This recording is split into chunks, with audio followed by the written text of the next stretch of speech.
Welcome to the podium, Betsy Dole.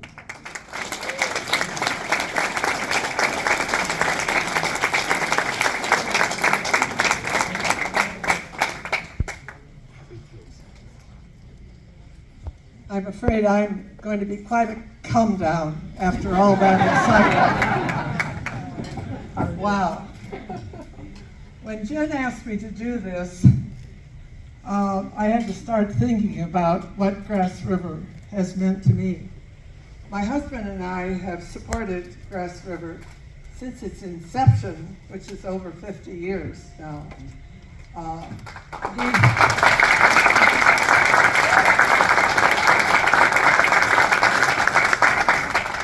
I look at the photograph that you see when you pass from the parking lot walking to the center, and I see the face of Margaret Campbell, who was a dear friend of Stanley's mother and lived not very far from us on Clam Lake, and we are over at our summer home on Torch Lake. So having said that our family has supported this Grass River for so many years, I want to tell you about one member of our family in particular, and that is our granddaughter, Haley Dole. Haley worked as a summer intern at Three Lakes Association when she was a high school student, and then she went on and worked at Grass River Natural Area for two terms as an intern. Yep. Haley is now working on a 5-year PhD program at the University of Nevada in Reno on essentially conservation biology. She's studying the interrelationship between a particular group of insects and the plant that they feed on. She has just received, starting her 3rd year now, she's received 2 years of National Science Foundation grants, which will pay for her education in total. She says, "Mom, Grandma, I won't have to teach classes."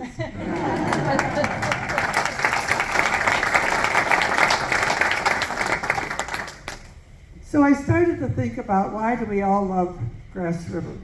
What comes to your mind when you think about Grass River? Is it the trees? Can you take a deep breath and smell those balsam trees or whatever else you smell? Is it the birds? Is it the calls of the birds?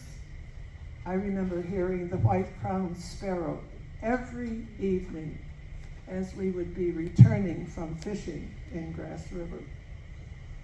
Is it the river itself, where you have a sense of timelessness? That river's been flowing there for ages, and with our protection, it will continue to flow there for ages to come.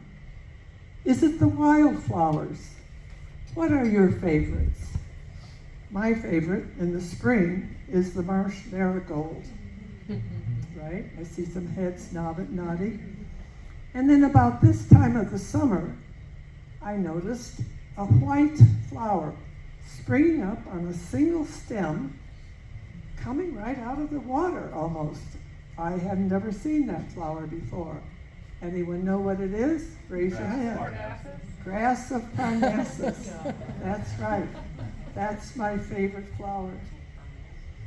So my memories of Grass River are fishing. My husband was a great fisherman. He loved to fish morning, afternoon, and evening. And those of you who might live on Clam River, you remember seeing his fishing boat passing your house every evening. He would go up to Lake Belair because that seemed to be the place where you could catch the biggest fish. And on returning, it would be dark, wouldn't it? Be pitch black. Now we're fishing in a little aluminum boat with a small motor. Nobody else is on the river except us. We didn't have a headlight on the boat. We didn't have cell phones with flashlights on them. He would navigate by the shadow of the big trees that he could see against the night sky. He knew every turn of that river. And we had to avoid that red metal flag. Any of you remember? The red metal flag that was sticking up in the middle of the river, letting you know that there was a sunken log there that you might hit if you didn't go around that. Well, once in a while, we would hit something. And we would break a cotter pin. Does anyone remember what a cotter pin is? So, okay, not a problem. We always had extra cotter pins in the tackle box. So in the dark, my husband is hanging over the stern of the boat, putting in a new cotter pin so that we can make our way home. And he always got us home. But sometimes it was a little scary, especially if we had young children with us. So I'm just going back to my notes here. Nowadays, when you're in the river, you meet a lot of boats, and that's a concern for the river.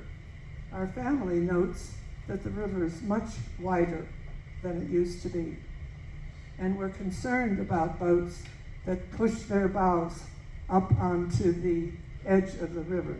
Now, I had to tell you one story, and I hope that no one will arrest us for having done this. Jen knows this story. Many, many years ago, before many of us knew about purple loosestrife, right? Anybody not know what purple loosestrife is? It's a beautiful flower. In fact, landscapers used to sell it, but it's an invasive. So we're going up the river, and my husband spots purple loosestrife, just almost near the mouth of the river when you're going up from Clam Lake. So he plans he's going to take care of that because he talked to the executive director, who at that time didn't really know much about purple loosestrife and had more important things to be doing.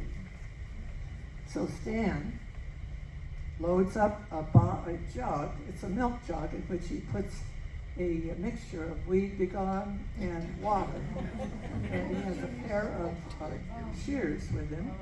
So we go up the river, and he pushes the bow of his boat right against the marsh, and he climbs off over the bow of the boat. I'm sitting in the boat, praying that the sheriff does not go by. Because he climbs out of the bow of the boat, he snips off the flower so it won't seed, and gathers that, and then he pours just a little bit of this poison on each one of those plants. He was the first person to begin to fight purple loosestrife. And since then, we use GPS, don't we, to identify where purple loosestrife is. And I guess Stan would have to get in there with hip boots probably if he were going to do this. But that's what we did one time. And here I am saying, don't push your boat up onto the shore. So I'm going to talk about walking the boardwalks. I have two outstanding memories of walking the boardwalks. We used to come up by boat and we dock.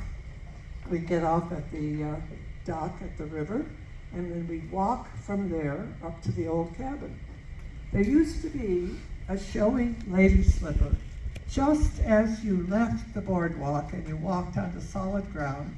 There was a showy lady slipper blooming there. I don't know whether it's still there or not, but that was something we always looked for. And then there was down by the oversight where you can climb, you're walking, what is the big trail that takes you through the marsh? Sedge Meadow. Sedge Meadow Trail. The last time I was over there with my husband, he wanted to walk that. He was using a walker at the time. So we walked the short trail from the cabin, and that was safe. And he wanted to walk down the Sedge Meadow Trail, and I just knew, I thought for myself, it didn't look terribly safe, frankly, and I knew I couldn't risk it with him. But where you have the station where you can climb up and overlook the river, there was a purple fringed orchid. Is it still there? I'm looking at James. Sometimes. Sometimes it is. Some years. Well, that's one of my memories. So the last time I walked around Grass River, it was just Monday evening. So I took Peggy, who's here with me tonight, my daughter, her son, Drew, who was visiting from Seattle. First time he's been to this area in maybe 15 years, and his girlfriend. The four of us walked that short trail. And I sat on the bench where the last time I'd been there, I sat with my husband. And I remembered him. And I thought, it's good that Grass River continues and makes memories for each of us who are in this room and for the generations to come. So thank you all for supporting Grass River, and I hope in another time, 10 years from now, you'll have someone who can stand up here and say, I've been supporting Grass River since I was this little and my parents made me come to it.